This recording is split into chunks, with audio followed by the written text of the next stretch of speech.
A PEC 66 prejudica todo cidadão brasileiro e hoje eu vou te explicar o porquê. Eu sou Jorge Fernandes, advogado, especialista em servidores públicos. No nosso último vídeo sobre a PEC 66 eu expliquei os aspectos envolvendo previdência de servidores públicos e como essa PEC é prejudicial. Graças a esse vídeo e diversos outros movimentos de entidades coletivas, hoje a gente tem uma briga contra a PEC 66 efetivamente, ou seja, todo mundo ou a grande maioria dos servidores públicos está consciente sobre como essa PEC prejudica a previdência dos regimes próprios estaduais e municipais. Porém, também existe um aspecto envolvendo a vida do cidadão brasileiro e que a PEC 66 reflete. Mas ninguém está comentando sobre isso, pouca gente está observando esse texto e hoje eu venho aqui destacar essa parte que não pode ser ignorada. A PEC 66 é ruim por inteira e não só para o servidor público. A PEC 66, eu mencionei brevemente no nosso outro vídeo que ela também envolve uma questão de precatórios, ou seja, precatório é aquela forma de recebimento de um credor perante o Estado. Estado, nesse caso, lato sensu. Pode ser um Estado, município, a União, as autarquias envolvidas, fundações públicas, enfim, esse é o Estado que vai te dever um precatório. Você vai receber o valor que você tem contra um município, por exemplo, por algo que a gente chama de precatório. O precatório já passa por uma fila muito complexa há bastante tempo. A gente já ouviu falar de PEC de calote de precatório, rolagem de dívida a perder de vista, ou seja, toda vez vai prorrogando.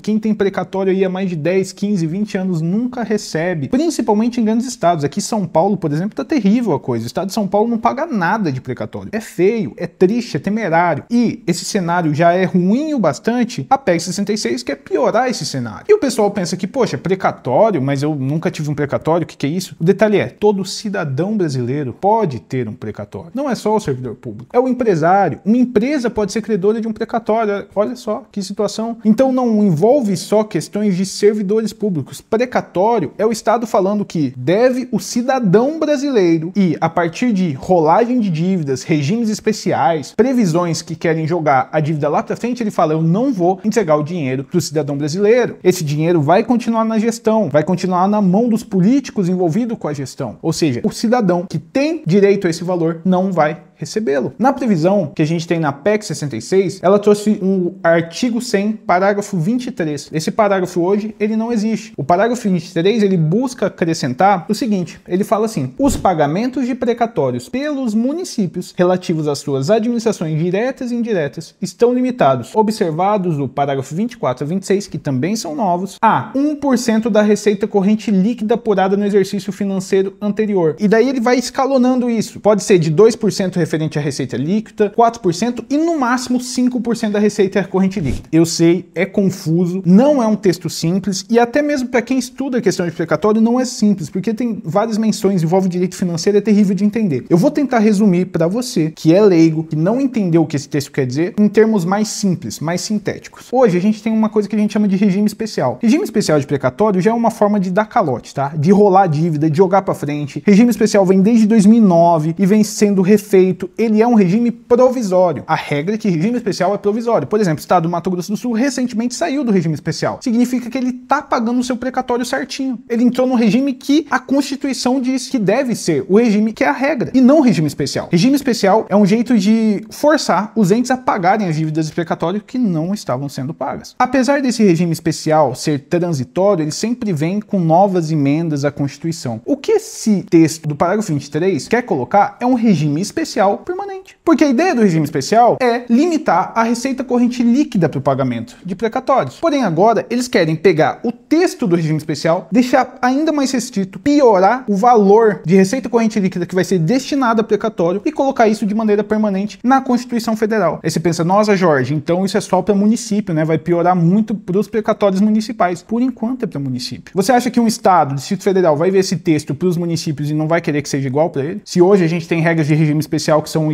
idênticas para eles, por que o Estado não ia querer essa regra aqui? Por que daqui a pouco não começaria um movimento político dos estados buscando a mesma regra que está prevista aqui nessa PEC 66 envolvendo rolagem de dívida de precatório municipal? A questão é, quando você deixa de entregar esse dinheiro que está com o Estado, com o município, para o credor real, que é o cidadão, ele vai deixar de colocar esse dinheiro na economia que gira ali naquele município, ele vai deixar de comprar casa, não vai aquecer o mercado imobiliário, ele vai deixar de comprar comprar automóvel, não vai aquecer esse mercado. Ele poderia comprar suprimentos para casa, poderia comprar eletrodoméstico, incentivar o varejo, turismo, enfim. O que o cidadão faria com esse dinheiro é problema dele, porque esse dinheiro é dele. E de novo, eles querem enrolar dívida, querem enrolar o pagamento de precatório. Pessoal, não o suficiente, a gente tem que alertar alguns outros pontos envolvendo lá a questão da previdência dos servidores, que já foi comentado. Primeiro eu quero retificar uma informação, que eu falei que tinha mais de 5 mil regimes próprios no país, mas não, são mais de 3 mil, a gente ainda tem muito regime geral em município. E daí muito servidor que é do regime geral fala assim, meu município aqui é regime geral, então essa PEC aí não me afeta. Primeiro, acabei de explicar como ela te afeta, porque a tendência é que um servidor seja credor de precatório é muito alta, de precatório municipal, mas qualquer cidadão brasileiro pode ser credor de um precatório municipal. Quer ver um exemplo clássico? Já ouviu falar daquele caso em que tem um buraco na rua, e daí tem um buraco que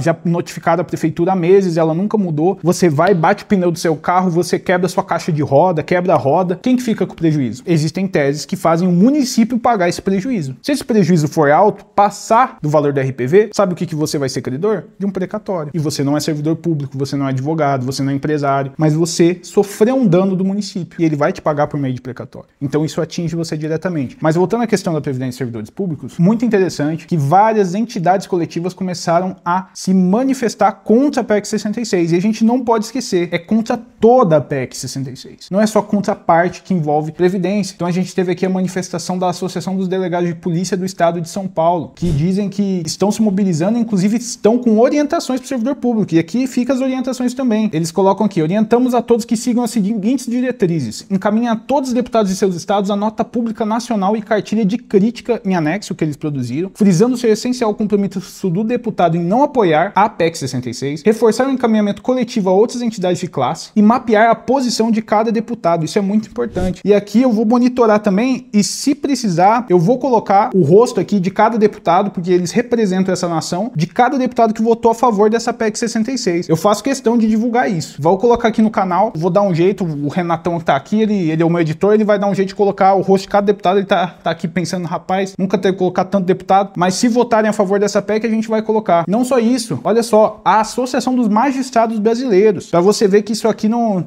é briga só do servidor comum, não, é briga de membro do judiciário. Nota pública Nação Brasileira contra a PEC 66 de 2023, que acaba com a autonomia do regime de previdência dos estados e dos municípios. Aqui no texto da associação, eles falam o seguinte, foi aprovada essa PEC no Senado, vocês sabem, e, na verdade, ela serviu para compensar a perda de arrecadação decorrente da derrubada do veto à lei que instituiu a desoneração da folha de pagamento, isso é uma questão tributária, e traz diversas mudanças sem base técnica atuarial, que criarão sérias crises no país, dentre as quais elencamos as em síntese: insegurança jurídica, aumento expressivo na casa de milhões de demandas judiciais, aumento da idade para aposentadoria para mulheres de 55 para 62, homem de 60 para 65, estabelecimento de pedágio de 100% de tempo de serviço para se aposentar, aumento do cálculo da média de 80 para 100%, redução dos valores de pensão, aumento obrigatório dos valores de contribuição previdenciárias, aumento da cota patronal, insatisfação generalizada no âmbito de prestação de serviços públicos municipais, estaduais e distritais. Essa nota aqui vem da Associação dos Magistrados Brasileiros. Também quero aqui aproveitar a oportunidade e convidar todos os espectadores desse canal, espectadores às vezes que me assistem por outras redes sociais, a participarem da marcha contra essa PEC. Na verdade é a marcha do serviço público, que vai acontecer no dia do servidor público. A marcha dos servidores públicos está sendo realizada pela CESP, que é a Central de Entidades de Servidores Públicos. Ela vai acontecer no dia 28 de outubro e vai iniciar a concentração lá na frente do Ministério do Trabalho. Eu vou ler aqui um trecho do texto que está circulando para mobilizar o pessoal. Basicamente aqui ele diz: o evento acontecerá em Brasília no dia que é comemorado o Dia do Servidor Público, dia 28 de outubro, com concentração em frente ao Ministério do Trabalho, na esplanada dos ministérios, e pretende reunir centenas de servidores e representantes das entidades filiadas. Um dos objetivos da mobilização é a marcha seguir até o Palácio do Planalto, onde será entregue ao presidente uma carta de reivindicação dos servidores públicos do Brasil, contendo 5 pontos centrais que contemplam todos os servidores. Eu vou falar quais são os pontos aqui, 4 pontos da carta de reivindicação. Primeiro, correção da tabela do imposto de renda, ou seja, aumentar a faixa, né, sair aquela faixa baixa, então que começa a cobrar somente a partir de R$5 mil.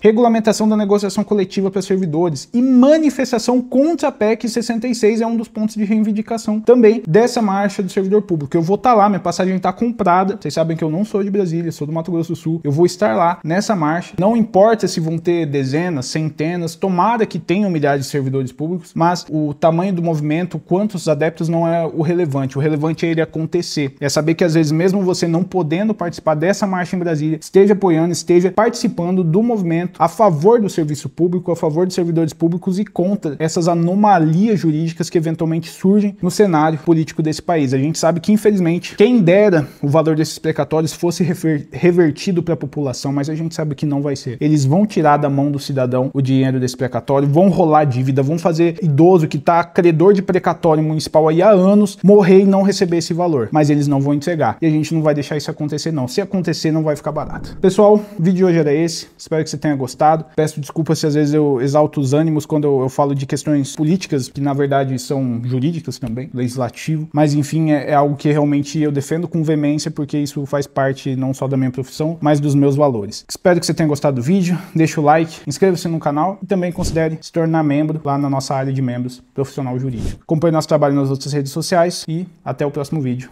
Um abraço.